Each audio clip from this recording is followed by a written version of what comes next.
Good afternoon, ladies and gentlemen. Welcome back to the Beauty and Violence podcast, where you got three guys from different walks of life that get together for one common purpose, our love of MMA.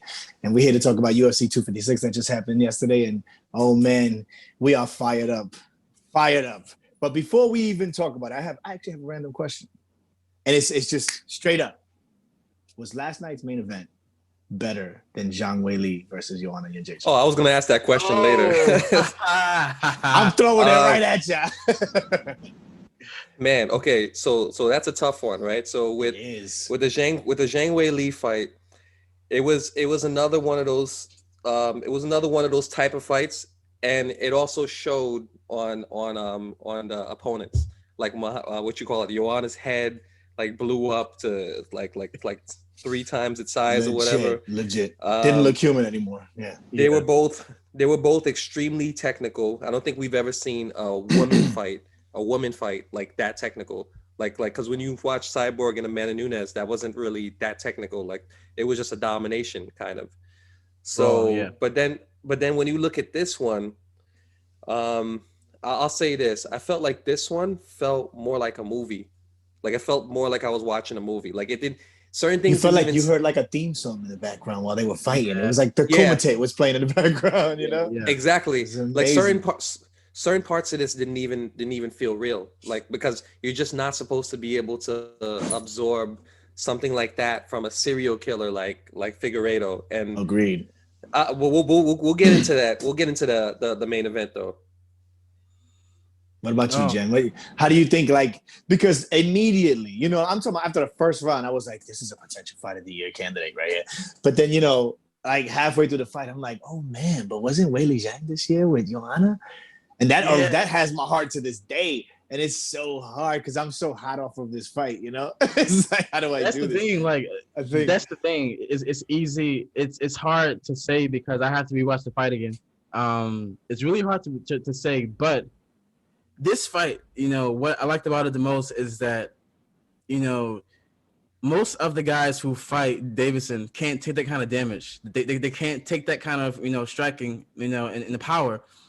This was like a freaking war of titans in a different way, and it's hard to say, man. It's really close, but like, damn, like Brandon Moreno. This dude is a freaking rooster. Like, what the hell? this was oh my god. That Mexican heart. Oh man, that was the whole night they kept mentioning the Mexican pride, the Mexican thing, and all that stuff, and it's exactly that. Because if you notice, he was technical the whole fight. He was awesome the whole fight, but the animal came out only when Figueiredo blasted him. Then out of nowhere, bah, bah, bah, like, bah, bah, bah. And it was just like, man, where is he fighting? I thought he was going to be flat on his back a second ago. And then he comes out of nowhere and cracks Figueiredo. He backs up. The reason why, I feel like we should wait maybe till like a week or two before we decide, you know, wait till the year is over. But as of now, I think it's fight of the year. And I think it's more technical than Joanna and Weili, only because of the ground game aspect too. Like the way they were both so evenly matched on the ground. Obviously, Figueiredo is more powerful, hands down. But that oddly plays into Moreno's favor because it just woke him up. It fires him. I think he needs that. He's kind of like who's that guy? I know Donald Cerrone's kind of like that. And who's that? There's another fight. I can't remember his name. But some fighters need that, like, you need to hit them to wake them up, you know? And I think Moreno's kind of one of those guys, even though he was awake, it just fired him up even more. And I love the ground. When they got on the ground, they started sprawling. They started going all kinds of crazy. Yeah. I literally looked at everybody and I was just like, this is what I was waiting for. This is what I've been talking about. I literally screamed like a girl. Yeah. Everybody's making fun of me. I couldn't contain myself. It was, I mean. Yo, man, here's the thing. It's one thing to want to be remembered as like a Julio Chavez or one of these legendary Mexican fighters. It's another thing to be in the fire with Goliath in the jaws of that shark and just be so engaged. Like, man, he was game the whole time. Both of them were extremely impressive with their level changes. Like as far as like body head. Yes, Both of them were mixing it up. Like Like what's his name? Figueiredo is not as fluid as Moreno. However, he was still throwing everything that you could throw as an MMA fighter. Another thing about what do you call it? Figueiredo that I was impressed by is normally when someone who's used to being in a dominant position, used to being in a bully position, normally when that person bleeds, it makes them kind of question themselves and hesitate. This dude was defending his throne relentlessly, The whole time. The whole time. relentlessly the whole time. You understand what I'm saying? You could tell that you could tell that in his mind he was just like, wow, I didn't expect to be in this kind of fight, but he was ready for it though, and that shows the kind of champion he is. Everybody questions his cardio, all this stuff, but I'm like, I mean, man, and you could tell he was tired at some points. But the same thing, once that's why he's the God of war. Just remind him that he's in a fight. Just remind him, and it's over. It doesn't matter if he can't breathe. It doesn't matter if he can't lift his arm. It doesn't. Both of them though. Both of them. I couldn't even fathom when they were saying, "Do you think there should be a? What do you think there should be a date?" It's a title fight and it's a draw. That's an automatic rematch. There's nothing to talk about here. Let them go home, spend the holidays with their family, work their shit out, work their CTE out, and bring them back. Yo, I mean, Listen, those body shots, man. Those body shots from Davidson. Oh my God, I felt that all the way here. Yes, especially when he hit him in the body with the kicks. Oh my God, I thought I was gonna fart every time he did it. I was like, man, this is crazy. Davidson is no joke. But I remember we talked about it. I immediately knew it was going to be a draw because I had it 3-2 Figueiredo, and I knew that point was going to call it a draw. Yeah. So, I mean, damn. Wow. So these flyweights are different right now. Like Different. you got because you got what's his name, the guy that Figueiredo just fought, Alex Perez, and you got what's his name, the other guy, Royval. Yo, boy. That's I mean that's even boy he, right there. Yo, even he like could get into a crazy type of situation with Figueiredo. You understand what I'm saying? Because he's so long, because matchups make fights. So he's so long, he has those knees, those dangerous knees. I'm pretty sure he's gonna learn from his last fight. He's not gonna be throwing too many like risky moves. Man, so I'm excited about the flyweight division. Same here. Yeah, I think they were asking Dana White in the press conference, like what makes it so different now than it was before? Why wasn't anybody, paying attention to the flyweight division before? And I was in my head, I was like, because they're knocking people out, because everything is a crazy highlight finish. Before it was kind of just, it was two tiny people, tapping each other, and it's just like that wasn't like a big deal for everybody. It's just, it sucks to put it that way, but that's just the truth. The history of fighting is the gladiators, the titans, and these big dudes, like Anthony Joshua last night. Honorable mention. Damn, good knockout. But, I think that's what it was. But now these guys are fighting like they're big guys. Like when I watch Figueiredo fight, I don't see a small guy. I see a guy I don't want to get upset. Yeah, it's crazy. And then you got Moreno who talks like he's a little kid.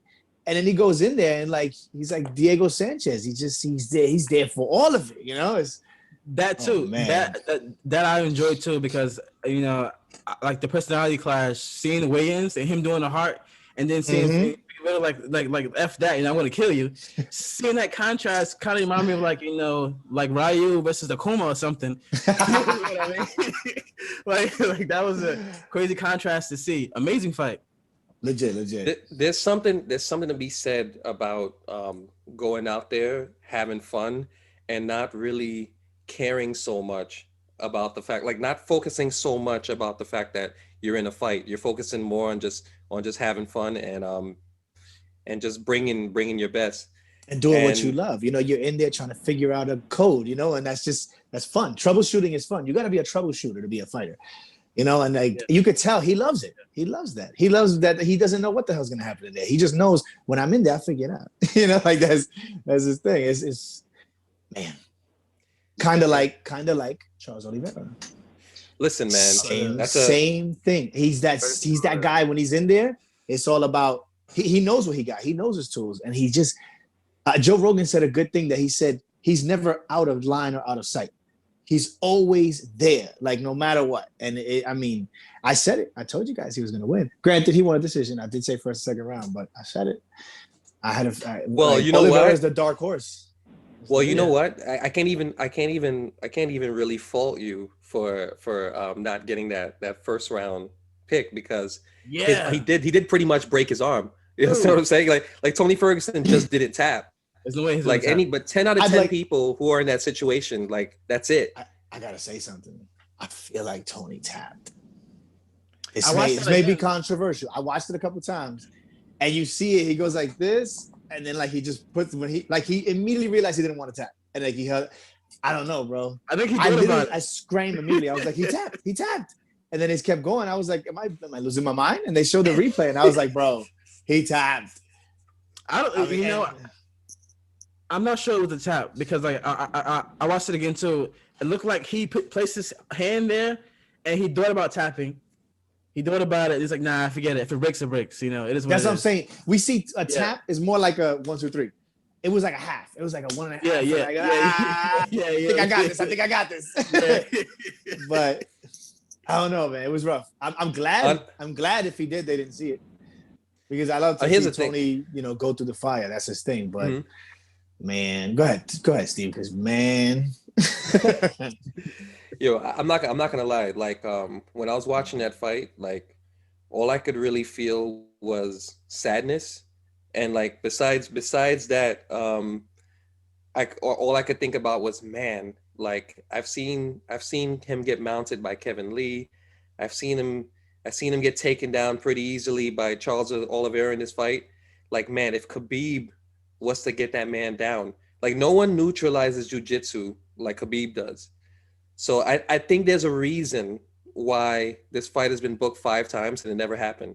I think I literally think the universe was stopping Tony Ferguson because in this specific matchup, I think a guy like Ferguson might have died. Like, I think that might have been the only death in the UFC. I'm being completely honest. Huh? Why didn't they protect Conor then? No, but you gotta understand. When Conor was at his peak, to tell you the truth, anybody, I would say I don't want him to fight Khabib. You remember me saying that too. No, I'll keep it real with you. Conor defends himself more intelligently than Tony Ferguson in those situations. Like Conor, I really disagree with Let me tell you. Tony Ferguson is usually good at scrambles. He has better jiu-jitsu than Conor.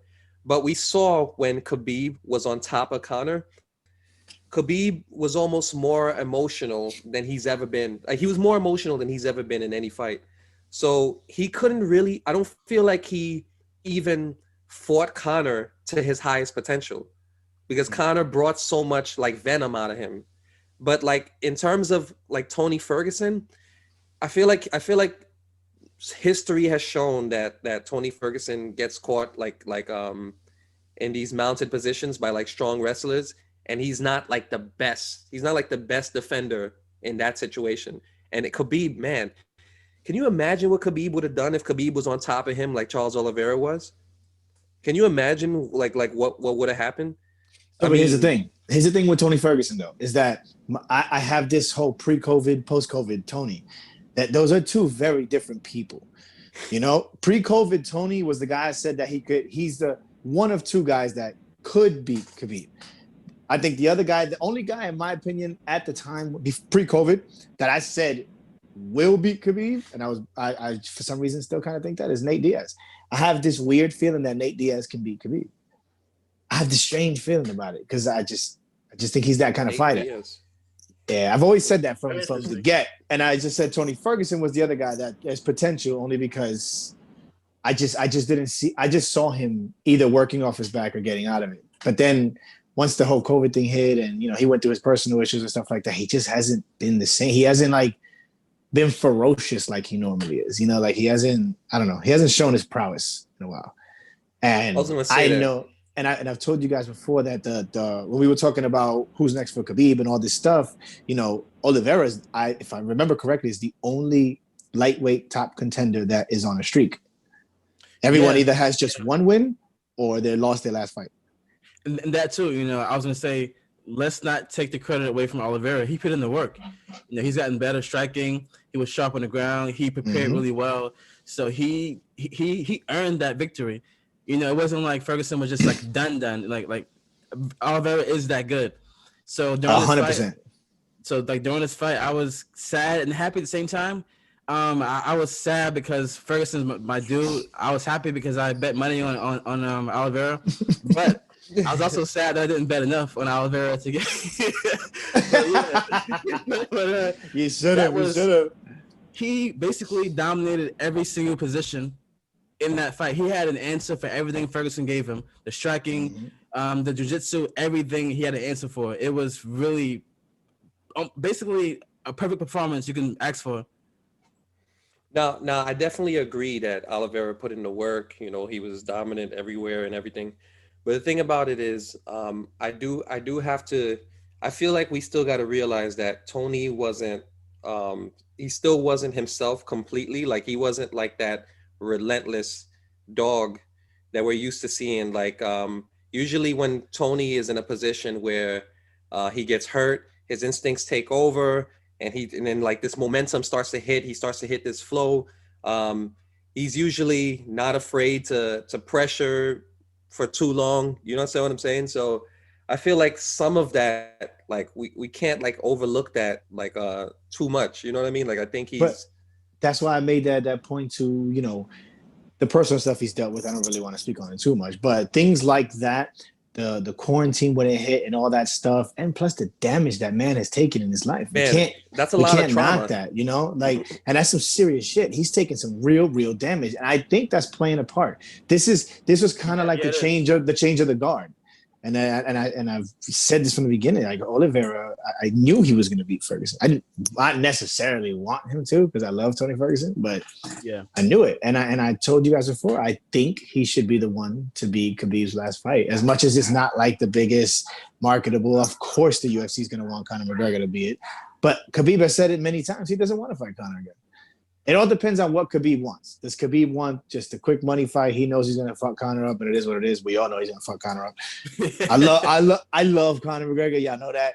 He has no chance ever to beat Khabib, in my opinion. And if he does, I'll do push-ups on camera for you guys. I'll do as many as you want. I don't care. I don't think he's ever gonna beat Khabib. But Oliveira is different. Oliveira is I mean, I have had complete faith in this man for a while. Ever since I saw his striking evolve over and over and over. And he's fought the who's who. It's not like he's going to have any kind of pressure because he's fighting Khabib. He's fought everybody, bro. He's like Tony Ferguson in a sense. He's fought everybody, you know? And he's on an 8-fight win streak right now. What other top contender can say that? Yes, some of them, their last loss was to the champ. I get it, but they lost, and they lost convincingly, you know? This is, if we're talking about Khabib's going to come back to fight a contender and not a money fight, it has to be Oliveira, in my opinion. Has to be. I agree. No matter how good Conor or Dustin look against each other, no matter the would-be Chandler and Gaethje fight look. Because granted, if Chandler bodies Gaethje, I could also see how Dana's going to be like, wow, I should give this guy a shot. I can get that because he's a former champion in another spot, whatever the case may be. I get that. I think Gaethje's gonna watch this shit, but you know that's a conversation for another time. But look at Steve, he's like, but I think it should be. My personal opinion, as just a fight fan, I think it needs to be Oliveira and Khabib if Khabib comes back. If not, it should be Oliveira fights the winner of either of those fights for the title. I really don't care which one. So next fight, are we gonna talk about the Darren fight? Or the Holland, please, Holland. Yes, sir. Yes, sir. I want to talk about this so bad. Oh my God, Jesus Christ. Yo. You guys know how Holland came up, right? Like how Dana didn't want him because he talked too much and all that big stuff. Mouth. And you saw that they called him Big Mouth. And he said, let's get Big Mouth in. And you know, he lost, whatever the case, and he came back. And it's so funny because I don't know if you guys agree with me. I think his mouth won that fight for him. Because if you notice, Jacare dropped like 2 bombs on him. Yeah. And then he said, oh my God, I've dreamt about this. You know that I've dreamt about this moment. And Jacare starts laughing and he starts talking to him right there. Back, crashes it. And it's just like, this is genius, bro. This is, oh my God. He made the nice old guy laugh and he fucked his ass up for it. I mean, oh my God. Yo, he's another level, bro. He's like Conor McGregor mind game level, bro. I like this guy, Oh bro. God, son. Dude. Oh man. Oh man. All right, here's the thing. Here's the thing. He's as game as they come. He's just straight up crazy. He has the hood mentality in a way, like he's you could tell he's kind of temperamental, but he learned how to channel that into his whole like fun kind of energy. Because if you listen to him talking like on post press conferences, Yeah. he's gotten in trouble for fighting security guards, and he got in trouble a lot in school, Yeah. like for different things or whatever. So he has that mentality a bit, but unlike a lot of like other fighters with like the hood mentality, he learned how to control it and use it to his advantage. Kind of like when Cody was fighting Dominic Cruz, and Cody had complete. I know you don't. I know you don't like it. But in that situation, that was a situation where he used it. He used that hood mentality to his advantage. Like he had fun with it. You understand what I'm saying? But anyway, but Kevin Holland. And just to bank up real quick before you continue, I wanted to say, I think because they were mentioning Cody last night, like if he should jump in and fight him next, which I think is ridiculous. I think Cody should fight Royval, and that should be the number one contender fight. Oh my God, great fight! But yeah, continue, Holland. I'm sorry. Man, Royval will probably look at him. Too. I knew that would get Steve wet. I knew it would. Look at him. He's like, oh man. Nah. But man, Kevin Holland, man. So first of all, I did, huh? No, go ahead. I did say that Kevin Holland was gonna mix things up in a way, and you know, just kind of like catch him, like he was just gonna do something, he's gonna do a lot of off the wall things, and then he was gonna catch him. But I didn't think that it would be like, I didn't think he'd do something quite like this, because he generated so much power. Yeah. Like from that shot, the leg? Like he threw the leg and came. Wow. Yeah. Yo, listen, he was getting up. This is the type of stuff you see when when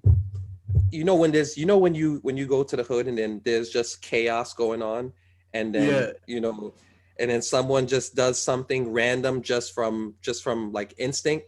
Hood creativity. Like So like people like him, people like Nico Price, there's no telling what's going to happen, because they're fighting a lot of times off of instinct and technique. So these people learn and Kevin Holland is even more technical than a guy like that, than a guy like Nico Price.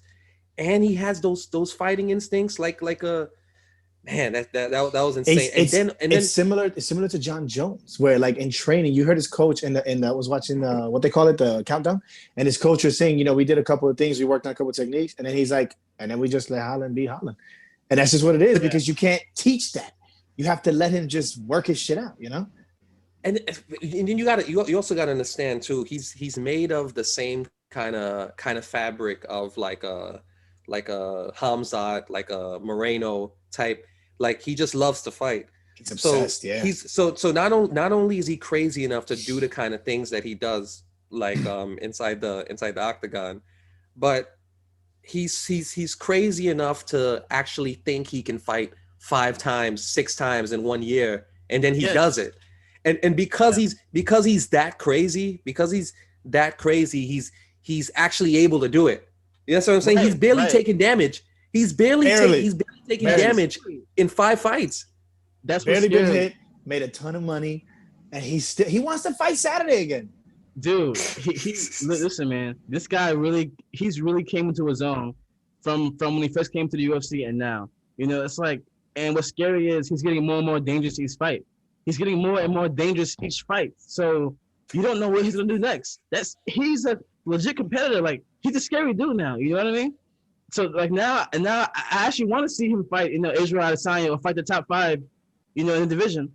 Dude is a beast, man. So who you think would be up next? I can't think of, because I know they're throw Hamzat in there. Throw Hamzat in there. Oh man, son, please. But man, please I really they're like so the game. Hamzat Edwards fight though. Yeah, no. I like it. I love it. Because Whitaker. Are you telling me you wouldn't love? Now, right? What you said? Whitaker and Costa, I think they're putting together now, right? Yeah, they're gonna fight. Costa. Yeah. And then you got Leon Edwards, you got Hamzat. You got Jerry Kennedy is still in the picture. Yeah. Wonder Boy and Neil about to fight, right? That's middleweight, correct? Yeah. Yeah. And Jeff Nah, Neal but we is see.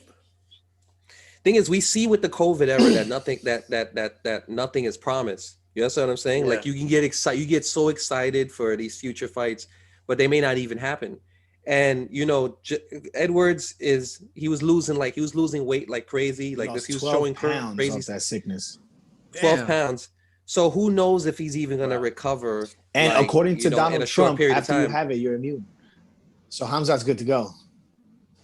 Hmm. According to our president, you're immune after you get it. Hamzat's ready to Damn, go. son. No fear. I He don't, could cough in his face. It's not gonna make it do. I don't know. A couple of fighters, I feel like they had COVID a couple of times. Who is that guy? It was either. Oh no, it was that guy Kutalaba. Did Kutalaba have COVID like a couple of times? Did he? I don't think so. I think can't that's think of why a it was fighter that had canceled it so many multiple damn times. I can't think of a fighter that had it multiple times. I'm gonna be honest. I don't. Yeah, but No, because the either first way, time man. you said the first time it wasn't canceled because of COVID. Kutalaba, that fight, they tried to make that fight at like 3 or 4 times. Yeah. Well, it was Like legit. yeah. After the first fight, they tried to make it twice, and then the third time went through. But I don't remember the reason. I think one of them was COVID, but I don't think both. He didn't get it multiple times. But yeah, if he gets Hamzat, don't get me wrong, man, I would love that fight. No, just think But about it. Look, yo, John, please think about this for a second. We're talking about two fighters who are who have zero fear, who are crazy as hell, who fight like they have nothing to lose each time. Both of them have proven that they're not afraid to do crazy things like just get into the octagon like weeks in a row. You know what I'm saying? So as far as the mentality, it's more intriguing to me than Leon Edwards, because Leon Edwards, he's a smart fighter or whatever, but he's not a guy that generally gets me excited on his own. Kevin Holland and what's his name Hamzat both get me excited, and both of them are crazy. Both of them are game. Come on, man. Both of them are on the upside. What? Leon Edwards is Kobe before the Brazils are dumped. He's boring. I get it. But wouldn't you rather see Holland and Hamzat at the top of the rankings more so than right now? Like, wouldn't you want them to both fight a top opponent prior to fighting each other? Wouldn't that be better? Like Hamzat fights Leon Edwards, right? Let's say Hamzat beats Leon Edwards, right? Yeah. And then give Kevin Holland someone else in there, Jared Kennedy or someone else on the top. And what if he bodies him? That makes it even a better. Now it's like two proven monsters. We already know they're monsters now, but you ain't proven until you hit a top guy. Yeah. You know? And it's like the same thing with Jeff Neal, how if he beats Wonder Boy, even though Wonder Boy's on the back end of his career, but it's a big name for him. Holland just beat Jacare, also another guy at the tail end of his career. You know, like I don't. It's kind of here, but if they both beat a top contender. No, you have a good point. You have a very good point. The thing is, like, I'm starting to see MMA a little differently now. I'm almost like it's just getting so exciting now, just in general, that I'm almost here for the excitement now. Like I'm not even. you understand what I'm saying? Like we're in a place. You're becoming a casual, Steve. Is that what you're saying? No. You don't understand, man. Like this, it's like. I feel like right now you're gonna get the same level of excitement because of the momentum that they both have like right now. You know what I'm saying? Like they're both fresh in our minds right now, and I think I'll take it either way. Yeah. Don't get it twisted. If they call it right now, I might get a Woody, bro. Like, don't get me wrong. I'm taking it either way. I want them both to have a top opponent before getting to each other because they are so similar. And also, like, I would feel like such shit for Leon Edwards, man. He's been shit on so much. And now COVID shitted on him. Yeah. And then COVID shits on him. And then he gets shit on again. It's like, damn, bro. Yeah, like now we're getting a little spoiled, I think, because of COVID. Like, COVID has changed the game of MMA a bit. So now things are so fast paced. People are new coming in every week. You know, it's a weird timing thing for MMA now. So we're in a different landscape for MMA. I feel like when things get back to being more normal, you know, the pacing is going to change. You know what I mean? Yeah, Like yeah, Dana White is bringing a new talent every goddamn week. You know, like so it's crazy. A new savage. Yeah, Cyril Gagne is a nice new savage, isn't he? Cyril Gagne, that Oh elbow. man. That's a nice yo. Yo, that dude moves. He moves like a lightweight. He moves like a son. I told his you footwork. he reminds me of Fury. Tyson Fury. So Oh much. my god, his Just footwork with is way more insane. power. But His footwork is insane. He's he's like deceptive. Tyson Fury with Wilder's right hand. Isn't that like scary? Isn't that like super scary? Oh Yeah, god. Yeah, I don't know. I don't remember if he's fought a wrestler yet. I don't really remember that. I want to know how his takedown defense is. Because obviously when you get to the top of the heap, that's all that matters. Stipe showed that against Ngannou in their first fight. It don't matter how hard you hit or how good you are on the hands. If you can't defend that takedown, it's a wrap. Well, no. I remember he was taken down before, and he won by a heel hook, I believe, in that fight. Okay. I don't really remember, unfortunately. Yeah. But that's where I want to see him shine. We obviously know he got it on the hands. He got it on the feet. I mean, he's incredible. He's a scary motherfucker. And I hate this whole he hit him in the back of the head. He did not hit him in the back of the head. He hit him in the back of the ear. And it was because Junior he turned to get away from him, and he's already throwing an elbow. What do you want him to do, you know? And Junior's like, "Oh, I was out because you hit me in the back of the head." No, man, you were out before that. Way before that. And that wasn't a good look for JDS, even coming up to a dude that just elbowed you into the shadow realm, like and he's forgetting the pleading crowd with isn't him there, that we can hear him. You know, if the Yeah, crowd yeah, was yeah. there, it's different. We wouldn't have heard shit. But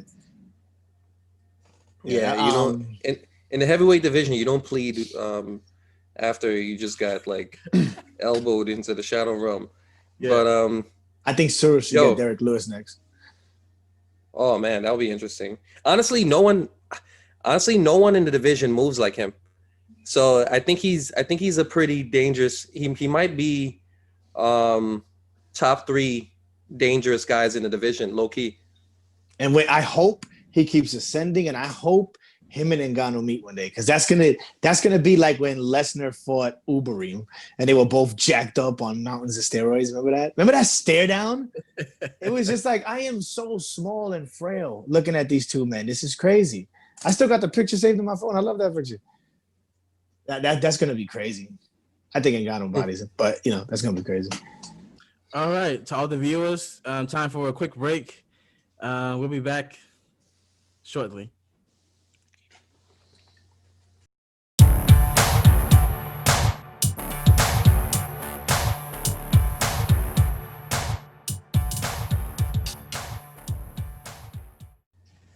All right, guys, we are back in full effect, baby.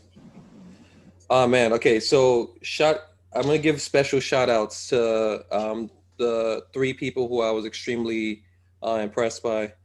The Russian guy, Fiziev. Yeah, Fiziev. Yeah. Cub Swanson, and OG. and Dern. And Ben Askren's son, right? Ben Askren's son, you gotta put him in there, bro. Come on now. Oh man, yo, that guy got his ass whooped for the whole fight and came. I was pissed off, man. I was pissed off because I put money on the other dudes to win the fight, and he was winning the whole goddamn fight until the goddamn round. Yo, he's too young to be taking that kind of damage. Yeah, that guy is too young to be taking that kind of damage, man. Like he's not even fully developed yet. Like the guy's still going through he's still going through puberty and he's taking damage. It reminds me of like when kids are doing, like these kids in Thailand are doing Muay Thai at like 6 years old. So they're pretty much paralyzing themselves before they even become full human beings. Yeah. Full men. So I don't know, man. That guy's future, I don't know. I mean, he won. Yeah, he's gonna be he like reminds me of that. Who's the kid that went to ONE FC with he looks like a surfer? That they were promoting him like crazy. Sage Northcutt. Sage Northcutt. Gonna be that kind of story. Yeah, but man, he's taking more damage than Sage earlier because he on. can. Yeah, Because he earlier. can. Yeah. Say Sage is made of glass. He couldn't take that damage. It was done. Yeah, that guy he'll be glass at some point. Because you got like people like Chuck Liddell who used to use his face as his strongest defense, Yeah. and sooner or later that glass broke, you know. Yeah. So man, Yeah. nah, But but I agree with you on Fiziev though. Fiziev oh is an god, man, interesting prospect, man. He's not like the flashiest guy, nothing like that, but you could tell he's a man of thought. He's in there thinking every second of that fight. It's like he's a troubleshooter. Like I said, he's gonna be a fucking problem for everybody. He's already listen. His striking is on a whole different level. Moicano was game too. Moicano was game too. So I'm it okay. made him more Yeah. impressive that he actually destroyed and finished a game Moicano who's dangerous on his own. So that was impressive. his thing 100%. about his thing about Moicano is as legit as they come, but it shows you how fast the sport is evolving. A guy who's as legit as Moicano, who dominated what's his name, Kelvin Cater with leg kicks. Kelvin Cater is still one of the top fighters in the UFC. He dominated him with leg kicks, but got dominated by this guy with leg kicks. Now Moicano, the reason why the evolution of the UFC is scary is because Moicano um, is another one of those fighters who's legit, but yet he's getting abused. Like in the last what 4 fights, 3 out of the last 4 fights, like he got massacred, and he's great. You understand what Yeah. I'm saying? Like he got massacred by Aldo, massacred by Korean Zombie. Then he gets massacred by this guy, you know, and that guy is super technical. That guy, everything he hits you with, like it looks like it hurts. Like he kicks through you, No wind up either. man. So Moicano is in a position right now where he could even possibly get cut if there's gonna be upcoming cuts. You understand what I'm saying? And he's, I think, still like one of the best fighters out there, like low Yeah. key. But that lightweight division is that crazy though. It's like It is. that's death row right there, man. Why did we skip Man. Darren? Wait, we skipped the main event. We didn't skip it. We didn't He's skip dead. it. We got time. We got time. Yeah, So, we're gonna get to that. I just thought about something. We were talking about Holland earlier, and I just completely disregarded Marvin Vittori. Okay. Darren But Till. I did Kevin mention Holland. that though. Darren Till, Kevin Holland. Imagine that. Oh, The shit talking that would Good take matchup. place between two nice guys that know how to talk shit. Yo, Good matchup. that's quite interesting, sir. Hmm. Yeah, the juices are flowing. They're Damn, flowing. okay. Baby. All right, so now that I think about it, there's a few things that are intriguing for Kevin Holland. You got you got Kevin Gaslam, Yeah. right? Who's He's still probably fighting, like, right? He hasn't fought in a while. Yeah, he hasn't fought in a Gaston while. has a fight soon. Actually, who's he fighting? I don't remember who it is. I haven't actually heard his name in a long time. Yeah. No, he fought Look up. Joker. Like he lost to Joker. Yeah, I know. Yeah. That was his last fight. But that's intriguing. I think Kelvin Gastelum should fight Jared Cannonier. I think them two should go at it. That's a I good think that one. makes sense. And I think either Vittorio or Darren Till should fight Kevin Holland next. And I think if Edwards is good enough, I think he should still get Hamza. Because of Kelvin's how next fight- Edwards fight. Go ahead, go. Huh? Yeah, Calvin's next fight is versus Ian Heinisch. Ooh, I like that. Interesting. Ian's my guy. I like that guy. He's another dark horse. I Yeah. like that. That's the guy with the thing on his Yeah. lip, the scar on his lip. Yeah. So that dude, I don't know. I think in that kind of matchup, he gets smoked by Kelvin Gastelum. I think Kelvin Gastelum's hands I are have too to agree. crispy. I think I Kelvin have had- to agree. I think Kelvin he's gonna Gastelum's surprise hands both are of too you. crispy, man. I He's think too he's gonna cri- surprise both of you. What, Hmm. Heinisch? Yo, his last fight was Mearshot, if I'm not mistaken. I don't know. Mearshot he's respectable, but he's no Kelvin Gastelum. Like Of course not. Of course not. Kelvin Gastelum But you had one of the know, best fights of all time with like my Jacare favorite fighter of all time. Jacare is no Darren Till or no Marvin Vittori, but you think Kevin Harlan could take him, can't you? It's not always about the resume. The resume helps, but it's not always about the resume. You know, Kevin Gastelum is another one of those guys. He's fought everybody. He's fought a lot of people. But at the same I was rate, legit scared. I was legit scared for Kevin Holland with the Jacare thing. Like, I wasn't at all. At all. Well, you weren't nervous for him at all? First round? If this was 10 years no, ago. No, not during the fight. Not during the fight. Beforehand. Like before the fight. If this was 10 years ago, I would have been like, oh God, help this man. But Jacare, with all the respect in the world, I just don't think he's a problem for most anymore. I just don't. I think he's in his mind retired. He's working out the rest of his contract for fun, I think. but I mean, didn't his last fight kind of like a back and forth with the now champion Jan Bakovic? Wasn't that his last fight? Yeah. That was his last fight. I mean, he went to a decision. Yeah. So like, I mean, he's still dangerous. I don't know. I gotta disagree. He's definitely dangerous. I just think that a guy like Kevin Holland just throws you off. Kevin Holland just fucks your whole world up with his madness. Like he fought Thiago Santos on his debut fight. Like he got smoked, but you never really felt like he was like he gave Thiago, first of all, he gave Thiago some problems, and you never really felt like it's not a fight that made you cringe. Like Thiago usually like just brings pain, but he even had like Thiago Santos like laughing like in the middle of the fight. Like he's just a weird dude. Like it's a weird experience to fight him. He got snuffed with his head bounced off. And the first thing that came to my mind is like, oh man, I dreamt about this. Isn't that crazy? Yeah. Like, come on, bro. Like, he's another level, bro. He's another level. Because I mean, Jacare came down with that man. He cracked him.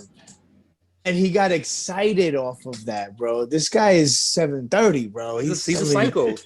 No. He's a psycho. He's a psycho. In a good way. In a good way, Kevin. We love you. No, that's what I'm saying. He's a psycho.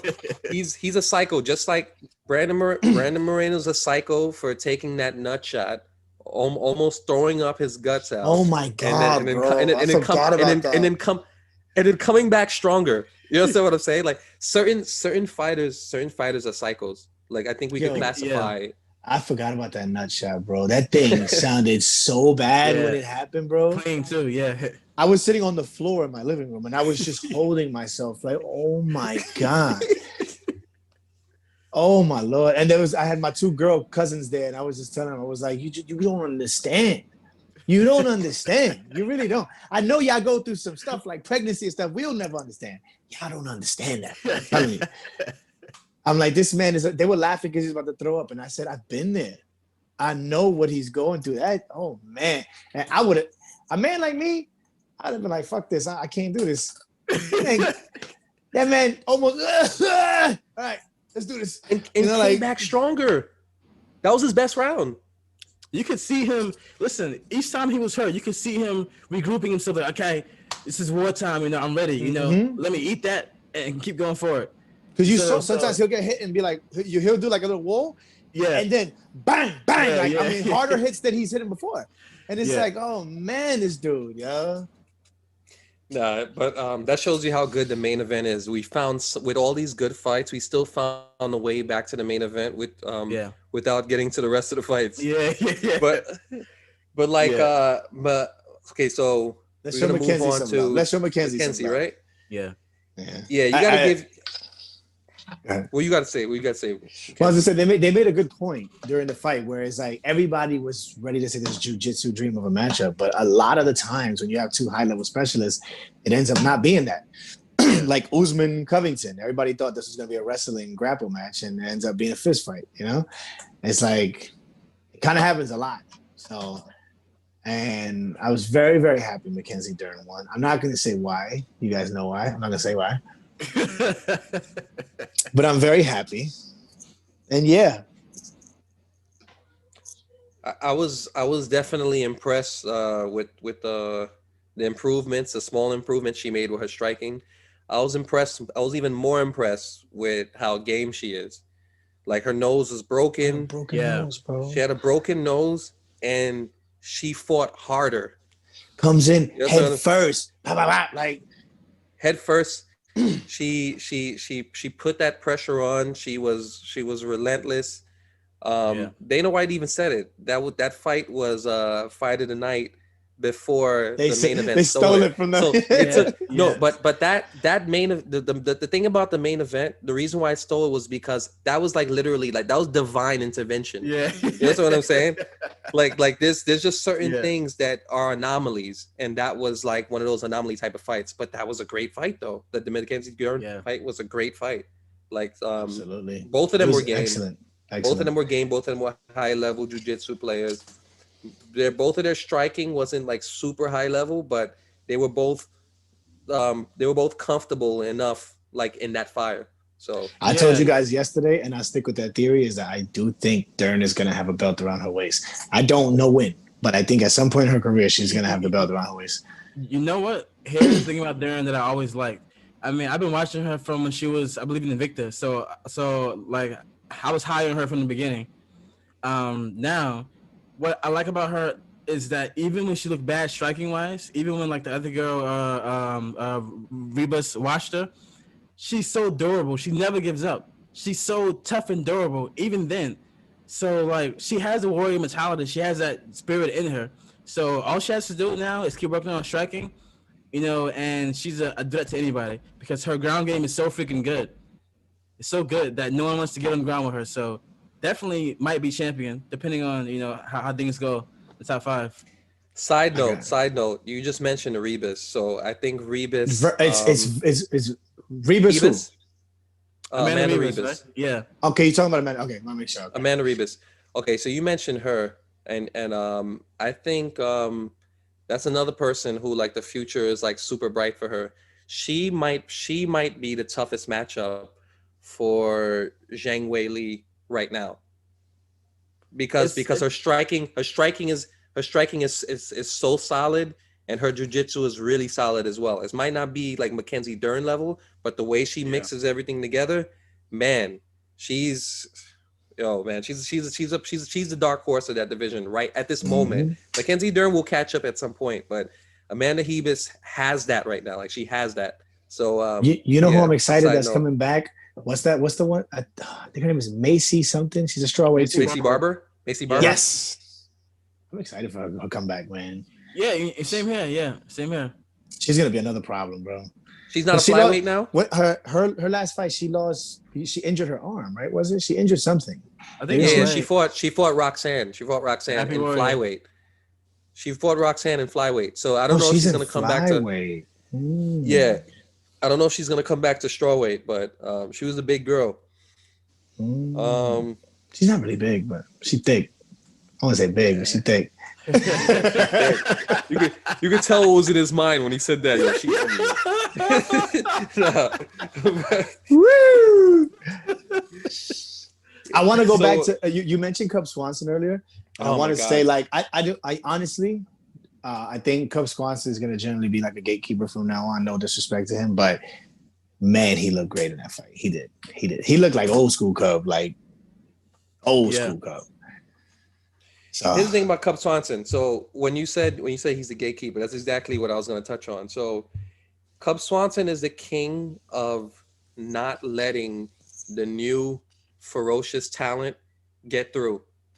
Like it's like you try to get through him, and then he just like defends the throne of, I would say, like the throne of veterans. The OG You understand drone. what I'm Yeah. saying? he's Yeah, the Yeah. King's Guard from Game of yeah, Thrones. He's the exactly. King's Yeah. Guard. Yeah. He defends the he Yeah. defends the throne of veterans. Like a lot of times, like you'll see that change of guard happening, especially when these new wave of fighters are coming.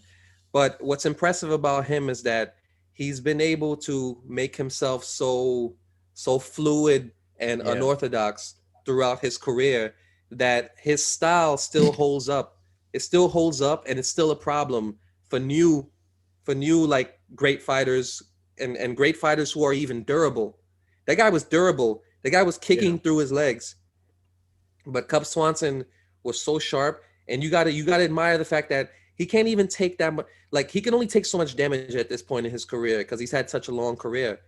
But for him to stay out of danger, serious danger with that guy, and come off the cage,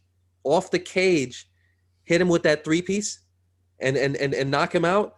Oh man, son. Honestly, that was one of the moments of the night that gave me chills. That knockout gave me chills. The main event gave me chills.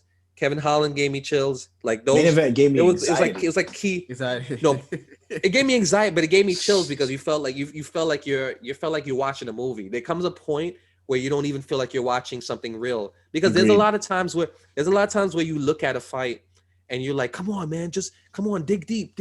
Like, that's what we're saying, that's what we're thinking. But to see it is very rare, especially in those situations. To actually see it. I want to bring up, like, because remember how you said they should be like, you felt like there was like a movie and should be music in the background and stuff, and I was like, you could feel like the Kumite song playing in the background. I watched Bloodsport last night because I love that movie. I constantly watch it, right? And it's crazy when you watch those movies like that. You see like in Jean-Claude Van Damme fought Chung Li, the main guy, right? He cracks his shit, beats him up, goes down, and then Chung Li out of nowhere comes and beats the crap out of him, and then they beat the crap, and you're like, this doesn't happen. That shit happened last night. Yeah, it did. Where it's just like, and it's just you put it perfectly. Yeah. It was a fucking movie, bro. Like, it didn't make sense in reality what happened last night. That fight was, oh man. There were legit movie moments, like not just the main event. I thought what Cub Swanson did was even kind of movie like, because you're looking at a guy who still, even though he's, I think, won his last couple of fights, a guy like him who's a veteran, who's an older veteran, could still be in danger of losing his job when serious cuts are coming up. So this guy refuses to just be like ran over by new really good talent. You have to admire that, huh? What Listen, you gonna say? Corp Swanson, honestly, you're right about that. And Corp Swanson is an example of how a wounded animal is the most dangerous sometimes. Cub Swanson, he knows that his career might be on the line any moment, and also he has a new child to feed. Like, the hunger in his fighting, you can see that in how he fought. The way that he knocked him down, dude could have been like, all right, he's down. He went in for the kill. And when he went in for that last blow, the nigga straight away was like, all right, he's out. That's hunger right there. You say he got that cowboy after danger? Rejuvenation. Rejuvenated Cub. Yo, and the thing is, this is not the first time Cub Swanson has done something like this. Like, when Cub Swanson, he always does this. Like, when you remember Do Ho Choi? Do Ho Choi has never been the same since that fight. You understand what I'm saying? That was supposed to be the Korean Superboy. That was another move. Wasn't that fight like fight of the year? Oh my god! Was that fight of the year or fight of the year candidate? It had to be. Damn, I think it was fight of the year. I believe it was fight of the year. Him and Korean Superboy. Then he had the same thing with that guy Crone Gracie.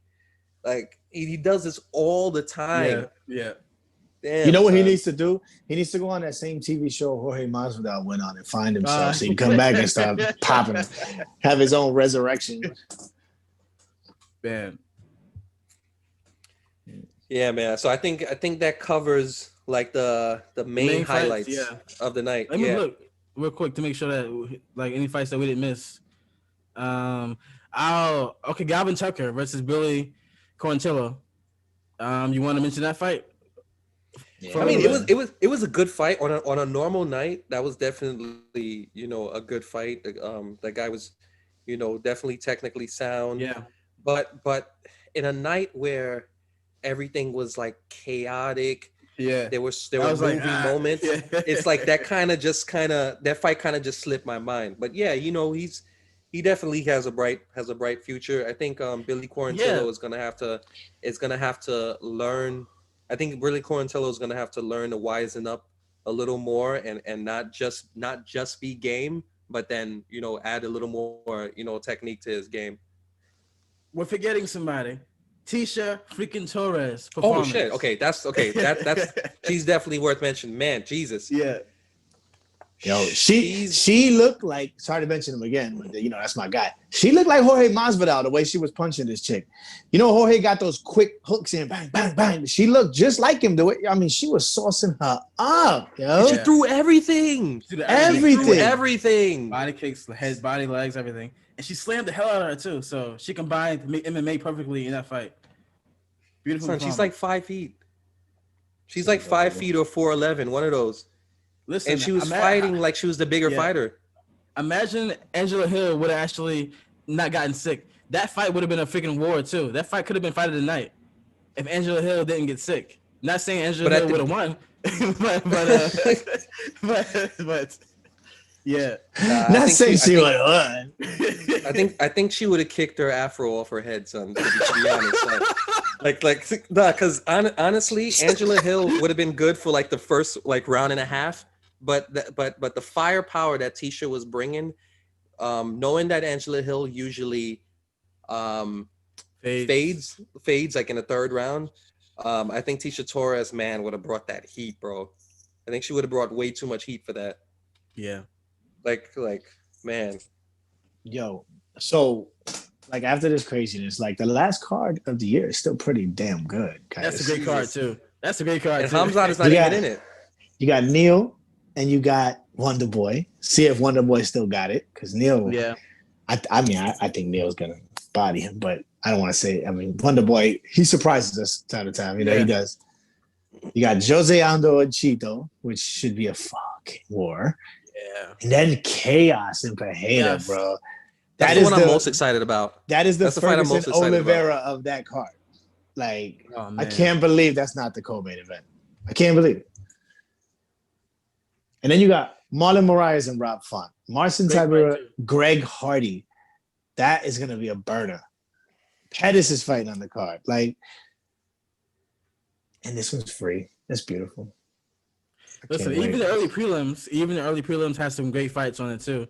Some sleepers that might be fight of the night contenders as well for that card. So yeah, the prelims, yeah. You got Bilal Muhammad versus Lima. You got Carl Robinson. Yeah, you got Baby DC's fighting in that card too. Yeah. Who? Baby DC? Yeah. Deron Win? Deron Win. Yeah. Oh, okay. By the way, I think that guy. I think he's like 5'6". I think he should. I think he should go on a crazy diet and fight at lightweight.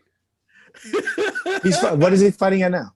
He's fighting at middleweight, bro. He's 5'6". He's Volkanovski. Volkanovski is not even Volkanovski is small. Is really has a crazy disadvantage, but he's such a dog that and he comes from being so big. You know what I'm saying? That he makes himself. He imposes his will. But Deron Win, middleweight is a different story from featherweight. You know what I'm saying?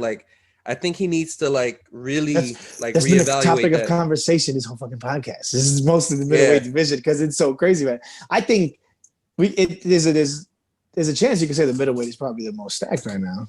Right now. It's between middleweight and welterweight. Because if you literally go through the roster, there's a few. By the way, side note, those for the lightweights, the two of the people that I think we should look out for the most besides Oliveira is one, that guy Fiziev, however you say his name, the Russian guy that Fiziev, and then that guy, the hell is this guy? What's his name, man? What is he? What does he look like? Spanish, Russian, black, white. It's gonna come to me. It's gonna come to me. Damn, man. He's lightweight. The lightweight. Yeah, he's a lightweight. The guy, okay, there we go. The guy that has that crazy volume, the kickboxer, what's his name? He fought like maybe in one of the last two cards. He's tall. He throws. He finished the guy with the head kick, ball headed guy. I think he might be. What's his name? He's balding, right? He's bald. Like He's balding. He's balding. He's balding. He's balding. He's a kickboxer. That we were low key making fun of him. Is that guy? Damn. No, wait. I'm looking right now. I want to find it. I know Jim loves that guy too. Yeah, Giga Chikazi, whatever his name, right? Giga something. Giga Chikazi and something like that. Chikatsi. This is really fun. This is you guys trying to pronounce this guy's name. It's the gay guy, right? The gay guy. The gay guy. Giga Chat, yeah, that's his name. I think it's Chikatsi or something like that. Yeah, Giga Chikatsi is his name. Yo, listen, man. Is he on the top? Is he? No, well, he might be in the top 15 now. But the thing about these guys is that what's scary about the lightweight division is that it seems like the talent that's on the lower end of the top 15, are gonna surprise like the top 5.